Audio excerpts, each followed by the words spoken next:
Station 5 is all about Pythagorean theorem. So we're going to go over a few examples of how to use Pythagorean theorem to either find a missing side or to prove a triangle is a right triangle. And also we can use it to find area and perimeter of a triangle. So let's quickly review. Pythagorean theorem is a squared plus b squared equals c squared. Now let's keep in mind that, remember, c is always your longest side, and it's always the side across from your right angle. So C always is the longest. A and B are interchangeable. Those will be the two next smaller sides. So let's go over example 4. So to help me, I'm going to draw a little visual aid. And it's saying A is 19, B is square root of 39. Now I could have switched those. I could have put 19 here and square root of 39 here. It does not matter. And they want me to know what C is. So C is what I'm going to find. So I'm going to do A squared, so 19 squared, plus square root of 39 squared equals C squared.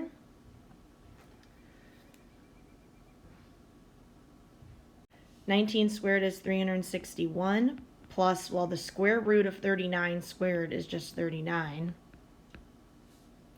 So when I add those together, I'm going to get 400 equals C squared.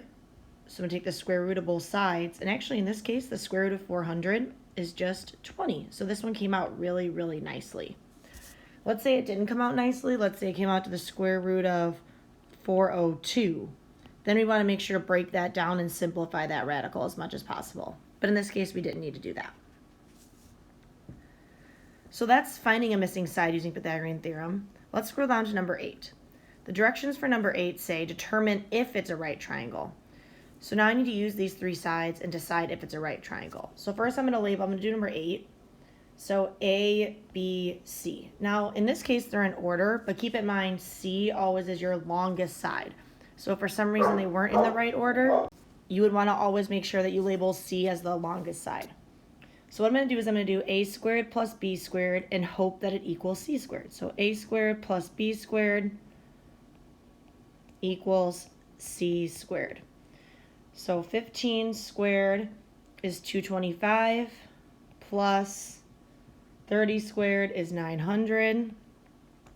34 squared is 1,156. So let's see, 225 plus 900 is 1,125. Well, that does not equal 1,156. So no, this is not a right triangle. In order for it to be a right triangle, the Pythagorean theorem would have to hold true and both sides of the equation would be equal. All right, number 10 is a little bit different and we haven't done a ton like this, but we're going to find the area and the perimeter. So remember, area of a triangle is 1/2 base times height. And when we have a right triangle, your base and your height are always going to be the ones that are perpendicular to each other or are on either side of that right angle. So we're never going to use the hypotenuse when we're finding area. Perimeter is when we're going to add all the sides. So keep that in mind. So if we look at the picture we have now, we're actually missing this side over here. So in order to find the area, I need that side. So I'm going to do A squared plus B squared equals C squared. So let's do 12 squared plus, let's call this side B. B squared equals 37 squared. So I have 144 plus B squared equals 1,369. I'm going to subtract over the 144. And I'll get B squared equals 1,225. Now I can take the square root of both sides.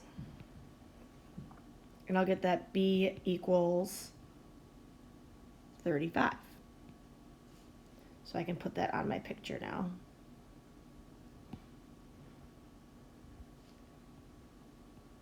So now when I'm going to find area, I'm going to do 1/2 times 12 times 35. And I'm going to get 210. And we don't have any units, so I'm just going to say units squared. Because area is always units squared versus perimeter is just going to be units. Now perimeter, I'm going to add all the sides. So 35 plus 12 plus 37. So 84 units. So by finding that missing side, we're then able to find the area and the perimeter of the triangle.